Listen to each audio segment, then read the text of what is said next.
Hello guys, how's it going? My name is Dalaran, and in this video, I decided to compile all of you guys' opinions on Shadowlands, what you think are going to make the expansions good. And with this, I also sprinkled in some of my own ideas of what I think will make Shadowlands great. So this is going to be mostly a list of the stuff that I've heard online and the stuff that I strongly agree with. But then, of course, there's going to be a couple things that I think could be good for the future of World of Warcraft in general. We know that Shadowlands is coming out with a lot of updates, and this video is going to try to hit on as many of those as possible, but it is going to highlight key issues that a lot of people have with what makes an expansion for World of Warcraft good. There's a lot of high hopes for Shadowlands, and these are the things that I think would make Shadowlands a perfect, awesome piece of content for a lot of us to explore. So let's get into top 10 things that would make Shadowlands an awesome expansion. Number 1 on this list, and a lot of people have said this multiple times, class fantasy has to be done right in Shadowlands. Blizzard have already acknowledged that they will be doing a lot of class changes, with Halinka actually leading the charge to unprune classes. What I see from forums from time to time is everybody else saying that the classes need to continue being unique. There needs to be continued class fantasy. There's certain things that classes have lost over the years in World of Warcraft, certain things that made you unique, certain things that made you a rogue or a mage, and Blizzard has been stripping classes over time with abilities that thought that just didn't really matter.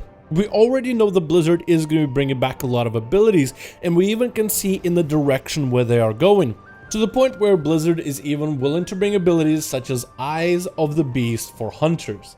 This was an ability that wasn't a major gameplay ability. It was a cool ability that allowed a hunter to see through the eyes of their companion pet, allowing you to take control of that pet and move around and even use certain few abilities. For a hunter to have such a strong connection with their pet, to be able to see through the eyes of the pet, and maybe use it in battlegrounds to scout out if enemies are approaching the flag carrier. Certain things like this are fun, creative, and awesome. And while you might not be using Eyes of the Beast as part of your regular everyday rotation, it is one of those cool abilities that added more flavor to Hunter. With Blizzard adding Eyes of the Beast into Shadowlands as a confirmation from what we were told during Shadowlands BlizzCon, this is a good thing. That means the class is going in a good direction, and there's a good chance if they're able to do this with hunters, other classes are going to have certain abilities that might make us a little bit more flavorful.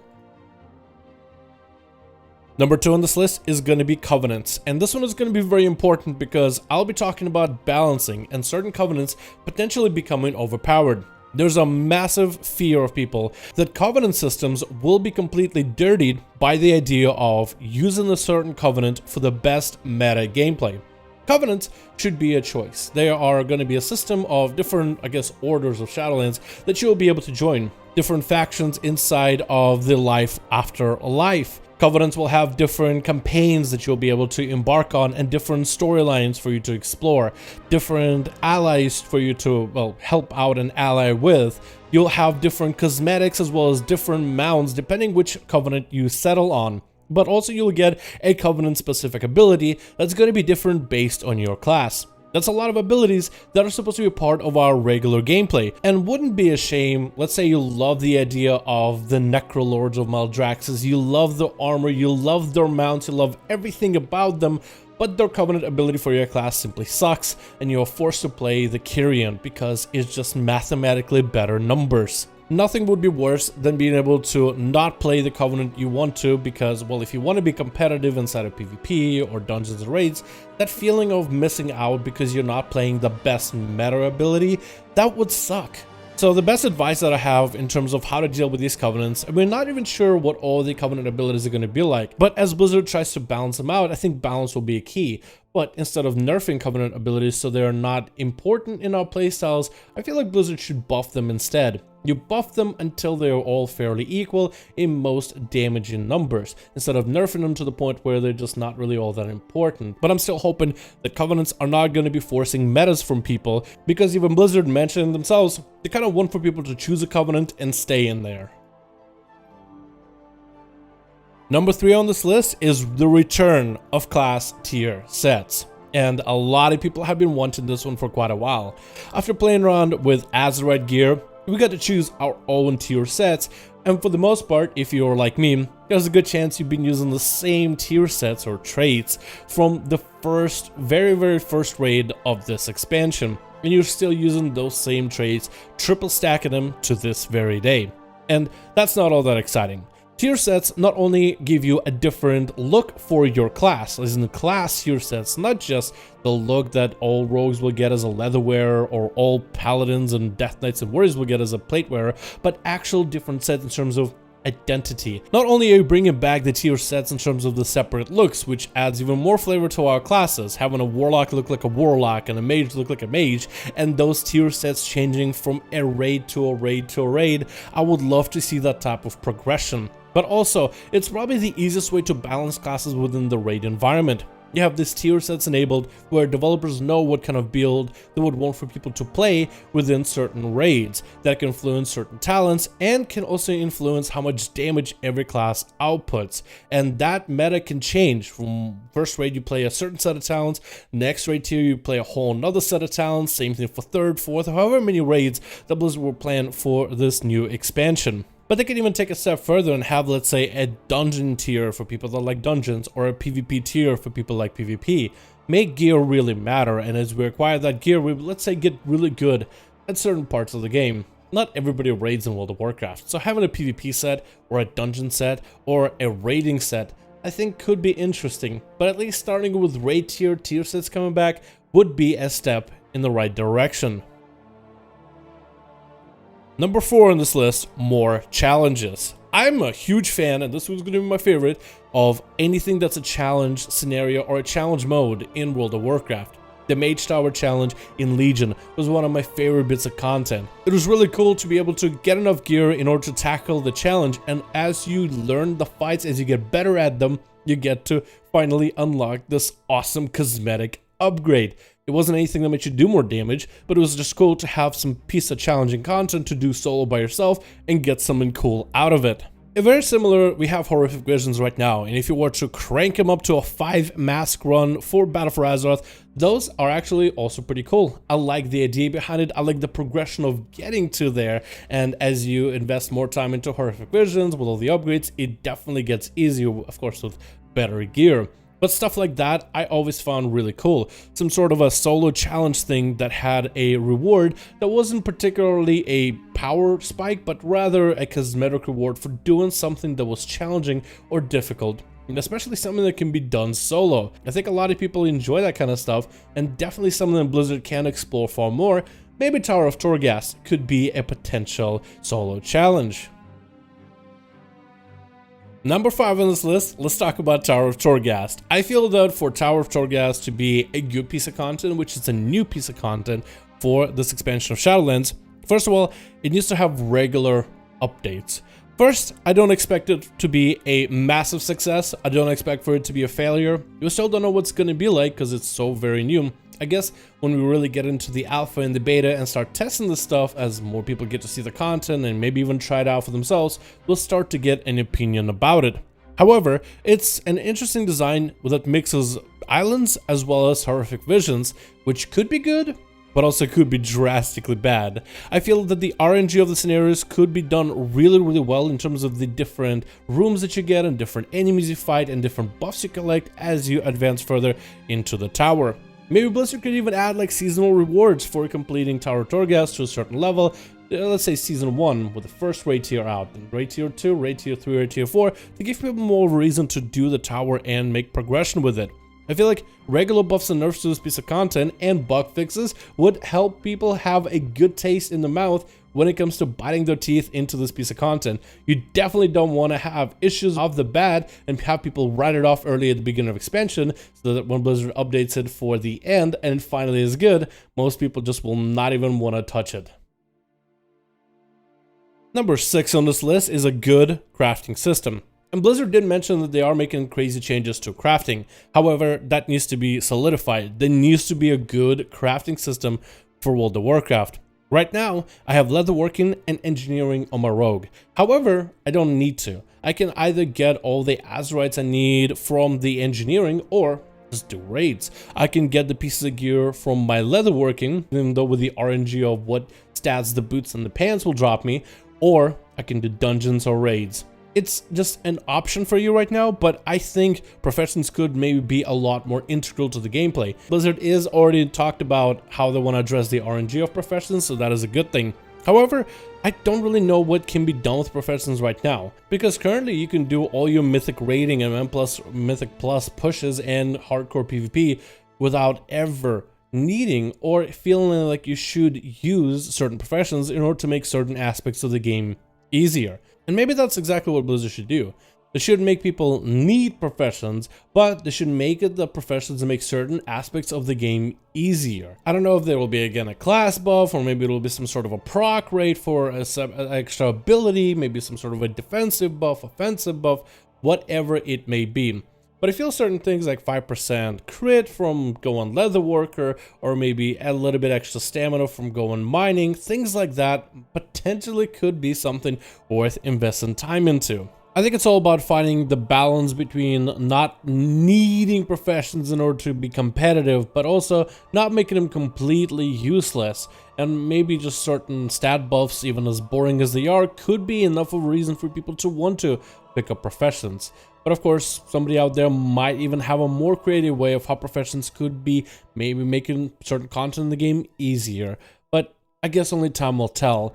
Blizzard does have a system prepared for Shadowlands. Hopefully it'll be good, and I guess we'll just have to wait and see on that one. Number 7, PvP changes. First of all, PvP as a system in general needs a vendor. Mythic Plus has a vendor, and raiding can get you a lot of gear. Mythic Plus can get you a lot of gear. PvP, I feel like, is one avenue where just not enough gear drops. I would like for Blizzard to turn up the amount of gear that drops from 2v2s, 3v3s, make it something where it's not an RNG. Make it something that every so many wins in the 2v2 bracket or a 3v3 bracket, you get a piece of loot. So this way people can reliably gear their characters instead of just kind of rolling the dice every time they queue into an arena. Certain arenas at really high MMR can be just as challenging as a Mythic plus 20, and I feel like there's got to be a way to reward players with better loot. And might as well add a vendor. Make the conquest points you get, instead of just filling up a bar and then opening up a random reward once a week, as well as a weekly chest, also add a vendor where we can buy specific pieces. Just please don't include the Azeroth random RNG roll piece of gear thing.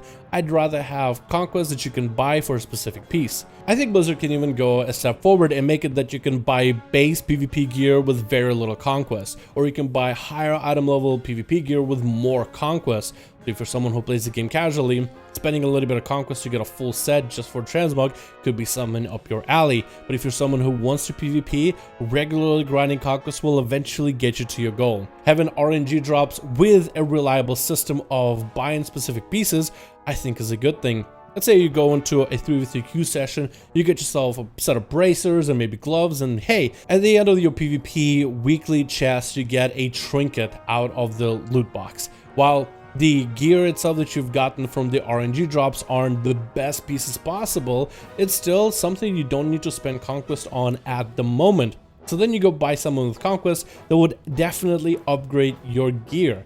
I feel like RNG drops with dedicated gear with a vendor would be a good thing, and a lot of PvPers would enjoy. Number 8, this is going to be another PvP update, but more work on honor talents. I feel like honor talents in World of Warcraft PvP is just a massive amount of real estate that just isn't getting that much use. When they added honor talents in Legion, it was a cool idea. However, only a handful of classes even had any reworks to the honor talents to make the classes go from bad to actually really good in PvP. While there's a few specs that never got any rework and were kind of at the bottom of the barrel for a very long while. And Blizzard did mention that they want to make changes in BFA, take away certain honor talents nobody uses and replace them, and they didn't end up doing that for a lot of classes. If Blizzard were to take out every honor talent that nobody ever uses, or maybe let's say gets less than 1% play in overall every aspect of PvP, because most people will just slot in the best honor talents for the class and go into BGs and arenas and never change a thing. If we were to take out all those useless talents that get less than 1% play ever, then you could have more room for better honor talents, something with better class design. Destruction Warlocks are viable in PvP primarily because of an honor talent that increases their damage of chaos bolts, allowing them the full potential to blast their enemies while taking out the ability for them to havoc chaos bolt multiple targets. This gives destruction warlocks the destructive power to blast enemies to the sky, but it does limit them on the amount of damage they can do. They can't just cleave everybody into oblivion. They will have massive chaos bolts that are there for the integral gameplay, but they're not going to be doing it to cleave multiple enemies, and the honor talent makes the play. Same thing can be said about greater heal for holy priests, the one honor talent that makes them viable, or greater pyroblast for fire mages, the one honor talent that makes them incredibly strong in PvP. What I'm saying is there is a single honor talent that could change a way the spec is perceived by the grand community. If you were to take away the big chaos bolts from Destro Warlocks and greater pyros from fire mages, I don't know where they will be in PvP as of right now. Maybe they'll still be good, but we don't really know. What I'm saying is changes to honor talents could be so amazing where you might find that honor talent that finally makes a spec good. But you won't know that that honor talent is there unless you remove the ones that are bad and replace them with some fresh new ideas. As a number 9, I thought of a interesting side idea, a hardcore leveling version of the game. Maybe like a hardcore leveling mode for those players that want to actually have a bit of a challenge. They are going to be changing the leveling experience in Battle for Azeroth, and they are going to make it faster, which is a good thing. There's going to be so many cool new updates when it comes to leveling alone that I cannot wait to test them out. However, I think what would be cool is to have like a hardcore leveling system for players to choose to opt into. I mean, we have war mode where we can level with PvP enabled, so we're able to fight enemies, but what if we made the world itself, the open world in questing, harder, similar to that of Classic? I know you're probably saying this, might as well just go play Classic, but I like the ideas of what Classic has done, and why can't we introduce some ideas that people like into current WoW? When you pull more than one mob in Classic, now the stakes are high. It's all about how well can you play your class and how well can you come out of a situation. And the only way to really achieve that in the current retail WoW is to play something like Iron Man, where depending on your class, this can be pretty easy, like for Hunters and Warlocks, but for just about every other class, wearing very low tier quality gear that doesn't even have any secondary stats or even primary stats can definitely be an experience and a half. There's something about that danger of being able to die any moment from a pack of enemies when you just pull way too many, making sure that you're using defensive cooldowns even more sparingly, which creates also reliance on using consumables like potions and food. I mean, how many times have you been questing out in the world and actually needed a potion to stay alive in an emergency situation? Usually never. You just pop a cooldown, or you don't even use anything at all. You just brute force your way through the billion mobs that you just pulled because, hey, we are in BFA and blasting mobs is super easy. Having a more difficult version of leveling doesn't even need to come with extra experience, because I know people will abuse it. I think just for the sake of having a more difficult experience makes you pay attention to your character, makes you learn about your character a lot more, makes the world feel a lot more deadly and therefore a lot more alive, and could be at least an option that some players might even try, just to make leveling less of a means to an end, but rather part of the journey itself. I think something like this should definitely be considered. Finally, at number 10, take chances, but make sure to listen to the community. And this is more just a message to Blizzard themselves. Blizzard have done amazing things with World of Warcraft. There's been ups and downs through every expansion, but we've also come out with amazing pieces of content for us all to enjoy. Mythic Pluses, for example, has been one of my favorite pieces of content, where they were able to make dungeons actually matter, to the point where people actually enjoy Mythic Pluses and can just solo Mythic Pluses the whole time without ever having to step a foot inside of a raid. You wouldn't have awesome pieces of content and good updates if you did not take chances. So I would want for Blizzard to continue making and taking chances. It's really easy to just try to stick to what is safe, as some people have just requested for Blizzard to take the game back to where it was in Mists of Pandaria, or take it back to where it was in WoD, and I don't know why they would want the game to be back in WoD, because WoD was awful. But some people just want for the game to go back to a certain period that they remembered. I don't think that's actually gonna help anybody. Maybe certain aspects of what those expansions have done right could be reincorporated into this new expansion, but I still would want for Blizzard to take chances and try new things. However, while you're trying new things, the most important part is also to have an ear out for the community. The community that plays World of Warcraft just wants this game to be the best game it can be. To They want to have a reason to want to log on WoW and have the blast with it. They want to enjoy this game. They want for it to be alive, for it to be fresh, for you to have a reason to want to log on at the end of a long day, rather than feel like you have to log on and do certain things you don't want to do in order to achieve certain goals that you don't even care about, but the game says you do. The community will let them know what they like, what they want. And I feel like Blizzard can make certain decisions that are risky. They can try new things, but just listen to the community, because especially through the alpha and the beta period of people making suggestions, you could either have a situation where you were in Legion, where people were able to give a lot of feedback on the new systems that Legion came with and had a great kickstart as an expansion, or you have BFA, where a lot of the comments that people have had just weren't listened to and were ignored, and even in some cases by a few developers were just told, nah, they don't know what they're talking about. And here we were with BFA. Although I feel like BFA really did do kind of a 180 around 8.2 in the Jatar. I feel like they've done a good job forward going here, and even patch 8.3 has been a great success. I've been enjoying it tremendously. But going into Shadowlands, it's going to be new uncharted territory. Try new things, but always have an ear out for the community, because the community just wants this game to be good. Anyway, thank you guys so much for watching this video. I hope this won't be too long. I did record it for quite a while, but I'll end up cutting out a lot most likely. But I hope you guys enjoyed this video. If you guys were to make a top 10 list of what you think would make Shadowlands a great expansion, feel free to comment down below. I'm just excited to see some Shadowlands stuff very, very soon, and hopefully it'll be very, very soon. Thank you guys so much for watching. Hope you enjoyed. I'll see all of you in another video.